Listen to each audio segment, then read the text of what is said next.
नमस्कार आज आमार निवेदन कवि इंद्रजित रायेर दाबी पाइनी जे सब जीवनेते ता निये आज भाबी अनेक किछुई पावार छिलो करिनी तो दाबी करले दाबी पेताम किना छिलो ना ताओ जाना हयतो पेले उसूल करे निताम 16 आना भाग्ये जदि थाके तबे करते हय ना दाबी पावार हले एमनिई पेताम एटाओ आबार भाबी कपाले जा आछे लेखा सेटुक पाबो जानी जे जाई बोलुक कपालटाके आमी भीषण मानी नमस्कार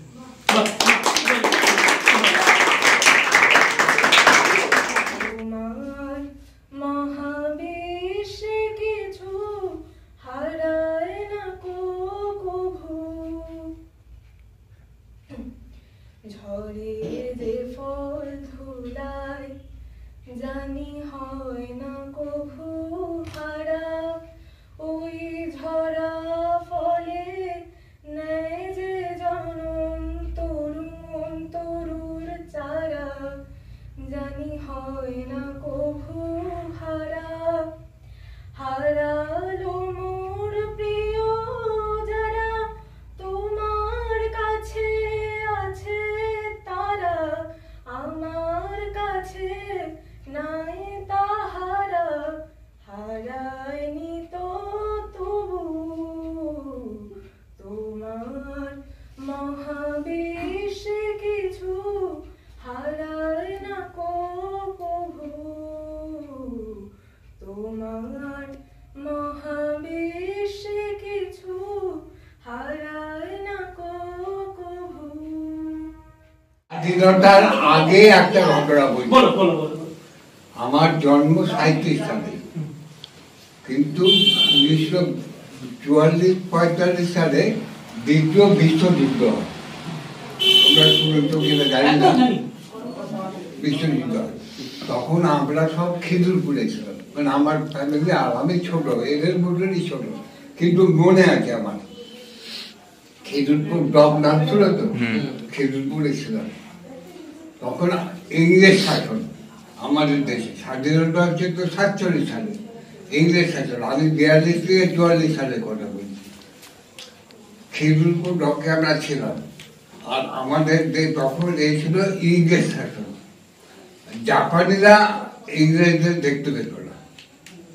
ওরা এখানে দখল করার জন্য চেষ্টা করেছিল কিন্তু পারেনি কে পেরেছিল ফরাসিরা সম্পত্তি যার যার অগণিত সভা কিভাবে সম্পত্তি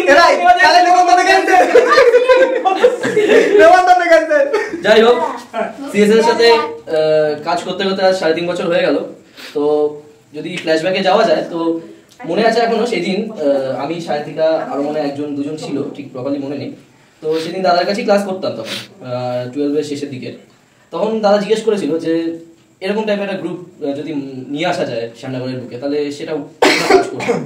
দাদা সেরকম বুঝে উঠতে পারেন যে কিরকম কাজ, তখন দাদাও নিজেও বুঝতে পারেন যে আমরা এত রকমের কাজ করবো। তো তখন বলেছিল যে সায়েন্স নিয়ে কিছু কাজ যদি যেগুলো সমাজে তুলে ধরা দরকার সেগুলো যদি আমরা তুলে ধরি, বা অন্যান্য আরো কাজগুলো। তখন আমি সায়েন্স ছিলাম, তখন আমি বলেছিলাম যে কাজ হয়তো করা শুরু হবে, কিন্তু সেরকম আমরা সবাই কোঅপারেট করবে না।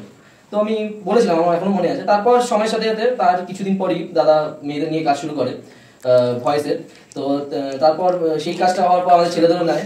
তারপর 15 জন, আই থিঙ্ক 15 জন, 10 নিয়ে কাজ শুরু হয়। তারপর সায়েন্সের অনেক মিটিং হয়, তখন আমরা যেহেতু দাদার কাছে মানে রোজই যাচ্ছি, তো আরো কাজগুলো অনেক নতুন নতুন ভাবতে থাকা যায়, কারণ সবাই একসাথে মিট হচ্ছি। তারপর হতে হতে সময়ের সাথে সাথে আরো রকম মানে যখন দেখা গেল যে অনেক রকমের মানে 20 জন ছিলাম, তো 20 রকম ট্যালেন্ট বেরিয়ে এসেছিল। সেই 20 রকম ট্যালেন্টকে কিভাবে মানে নিয়ে আসা যায় সামনে, সেগুলো দাদা একটা পথ দেখিয়ে দিয়েছিল।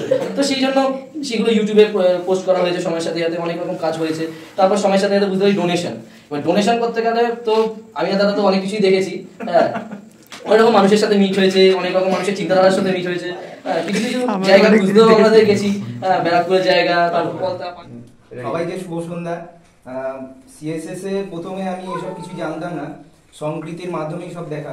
প্রথমে স্যারের কাছে 11-এ কেমিস্ট্রি পড়তে এসেছিলাম, তখন স্যার যেভাবে পড়াতো, ওই পড়াগুলো ভালো লাগতো। তারপরে ধীরে ধীরে যখন দেখলাম যে স্যার এরকম একটা কাজ করে, মানে সিএসএস নামে বিভিন্ন এসব ভালো যেসব কাজগুলো রয়েছে, তারপরে আমার একটু আগ্রহ বাড়ে এই কাজগুলো কি।